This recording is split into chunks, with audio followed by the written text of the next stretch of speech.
The Warriors have been blown out. They have been destroyed by the Sacramento Kings. Your Lord and Savior, Mo, TJD, was a non-factor. You put all your eggs into the Golden State Warriors basket. We did a Power Rankings episode last week, and you ranked them as a top 10 team while you had the Knicks at 15. And then they got decimated by the mediocre-ass Sacramento Kings. Tell me how you feel. No, TJD is a rookie. I mean, expect him to play like, like the Warriors. There's so many things going against them. Like they just weren't prepared. Keon Ellis was out here. I spoke about Keon Ellis plenty of times before. I said he's not a big name, but if there's one thing about him, he's a fucking impact player, and players like him matter. He came out. I would have never guessed that he would have outperformed Klay Thompson on both ends of the court by far. So, as for, how the Warriors played, I can't be too upset. Yes, I did rank them a top 10 team. Towards the end of the season, they quite literally were that. I'm just statistically speaking, and also how they were playing on the court as well. They were just clicking, Klay Thompson was playing a hell of a lot better. If I would have saw him play, if I knew he was going to shoot 0 for 10 in a playing game, then of course, I wouldn't have had him that high. But it was just one of those Klay Thompson moments. But I understand. What matters most is that the Warriors lost. And this is great for the 15-year-old me. I literally poured out some goddamn Ciroc and champagne when I saw them boys lose, because this put an official end to the terror. Yeah, exactly. That they put across all of our lives. I made this a you thing for some reason. We need to make this a Donovan thing, because this is your Lord and Savior, Stephen Curry. It's cooked. The dynasty's over. How are you feeling about this? Listen, I was not happy. I was not happy. We were talking about the power of friendship. If I was Steph, I would never pick up another Klay Thompson phone call again. For 2 years, for 2 years, when it is time for you to show up, you have not shown up. And he has been surrounded by bricklayers and aggressive delinquents for the last 2 years, and they've ruined the last chance that he has to actually compete for a championship. And you've seen the moments this year where you're like, oh dang, Steph might kind of be slipping. He's not shooting the same way that he was a year ago, 2 years ago when they won the title. And he's in that LeBron phase where you want to capitalize and you want to maximize every single option. And they are running lineups where literally Warriors fans were in Twitter spaces saying, if TJD got more minutes, we could have done something. Right? That is how down bad they were, and it was awful. Over 10 in a winner go home game is crazy.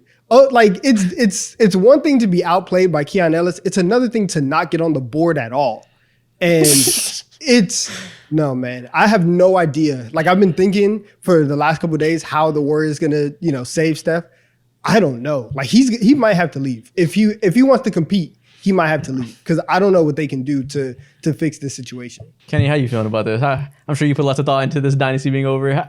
First off, were you pro Warriors throughout their reign of terror? No. You had to be crazy to be pro Warriors. He was just like us. Yeah. I tried my hardest to appreciate the basketball because it was so elite, but I also was a hater when they were doing their things.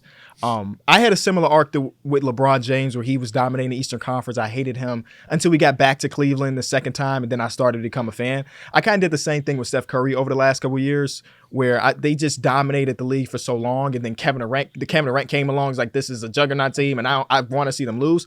But the other night, I think the best thing about it is what I think it was Donovan just mentioned it. That spaces of Nick Wright fighting Warrior, not even fighting because he wasn't raising his voice. It seemed like he was tired and everything, but he was bodying the entire fan base. The one clip, because I was there for it live, and this was the moment I had to tune out. When they asked him how many games he watched, he said 14. Yes, 14 or so, and then 40 on League Pass when he's flipping through. And they asked, don't you think our opinion is worth more because we've watched all 82? He said, that's valid.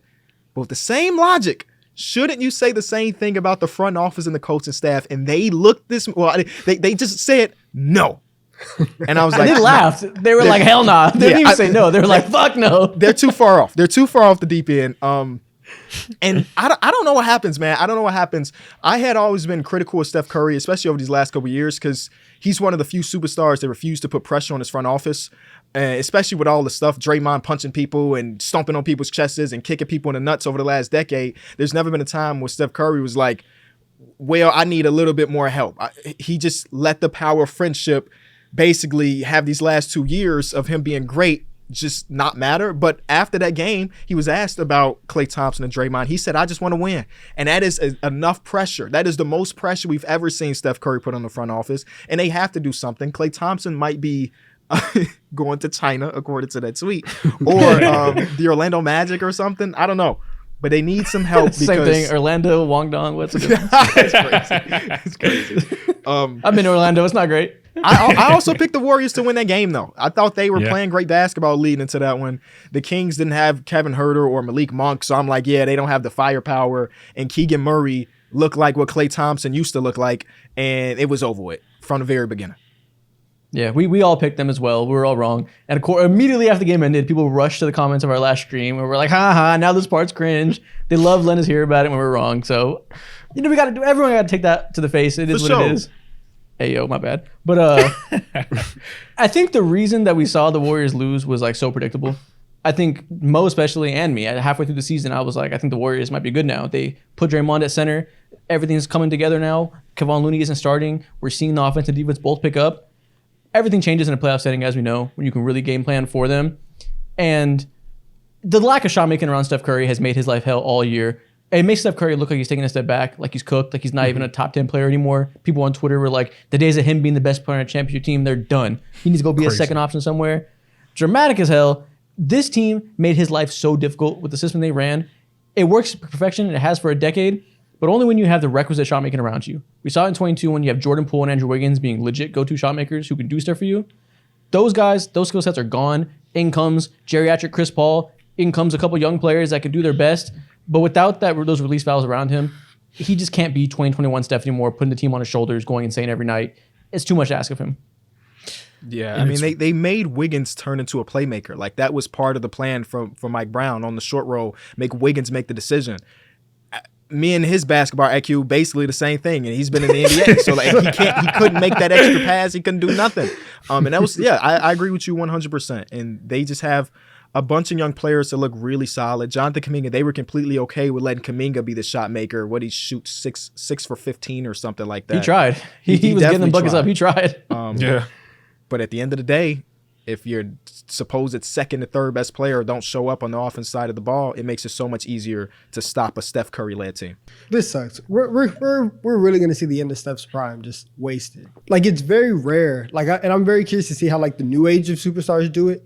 But we've seen this like older guard still be able to like get buckets and like hoop at a very, very high level towards the end of their career. So like KD is like 30, 36, 37. He still can average 27 in his sleep. And he has, even as for all the faults that the Suns have, he still has Devin Booker and Bradley Beal, alongside him. Like it's crazy to see what other stars around the league have. Kawhi is aging. Paul George is also aging. They have each other. Like, I want to see if Steph Curry can get to a situation where he can have one other guy that's in the top 25, top 30 in the league. That's the interesting part, because I don't know if that's even possible with their current roster constraints. Like, how does that even happen with the Warriors? What if you guys were the Warriors GM for a week, 2 weeks? What would you guys do to move on from the situation right now? I'd do what Bob Myers did, and I'd quit. I'd quit before it was my time to make a decision. There's nothing you can do. Like, they don't have any draft picks this year. The main people that they have, like in terms of name value, is Draymond, who's aging, who you need to keep around. Is Klay Thompson, who's shooting 0 for 10. Like, it's Chris Paul that's on an expiring contract at 38. Like, there's not a lot of value or flexibility that you have. So I don't know. Like, you're gonna have to hit some crazy like minimums. You're gonna have to hope that some guys that you pick up for $1 million, $2 million just come out and start hooping like crazy. The under talked about thing. Oh, go ahead, Isaac. The good thing is Klay Thompson's gonna be very cheap now. He's not gonna be commanding anywhere near he was before. So they'll probably keep him around, but it won't be on like a significant money that hurts you team building wise. Mm-hmm. But I don't know what the biggest thing they could do is, because Andrew Wiggins would be a possible trade piece. He's gonna have to be a salary dump at this point. No one's giving up anything of value for him. Same thing with Chris Paul. Only real thing you can do is trade Moody and Kuminga, which on one hand, that's your young piece that can give you a potential ceiling and take a big jump, or it's the piece that can get you something short term and make you decent with Steph Curry. Like, either way, it's a losing hand. Yeah, the under talked about thing about the amount of parity in the play-in tournament is that teams aren't necessarily selling as much as they used to. Exactly. So like the things that you might be interested in trading in Kuminga or Moses Moody, it's like, okay, we have these two valuable young pieces, but if no team is parting ways with their star players or secondary players, then we're just kind of stuck with it.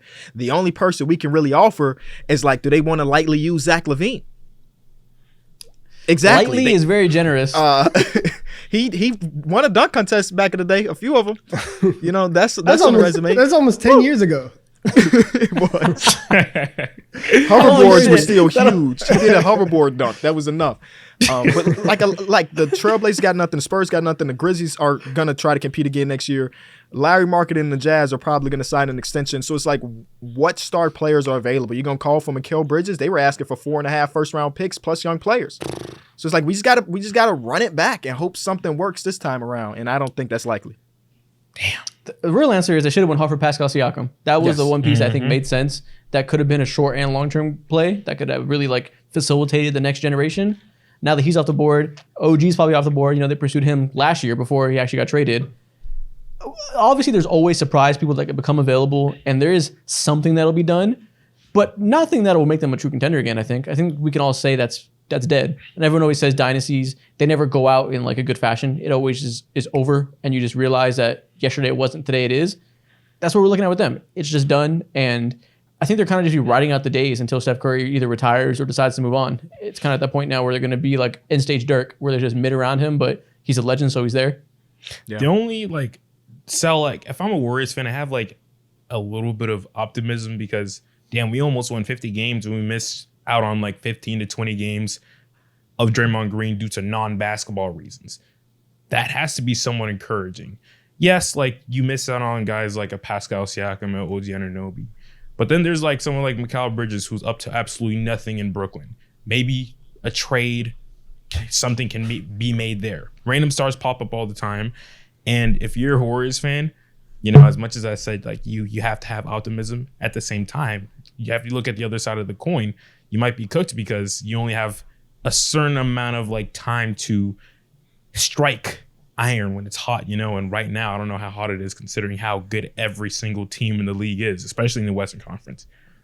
For sure. So they're cooked. Yeah, man, they're cooked. It's over. It's fine.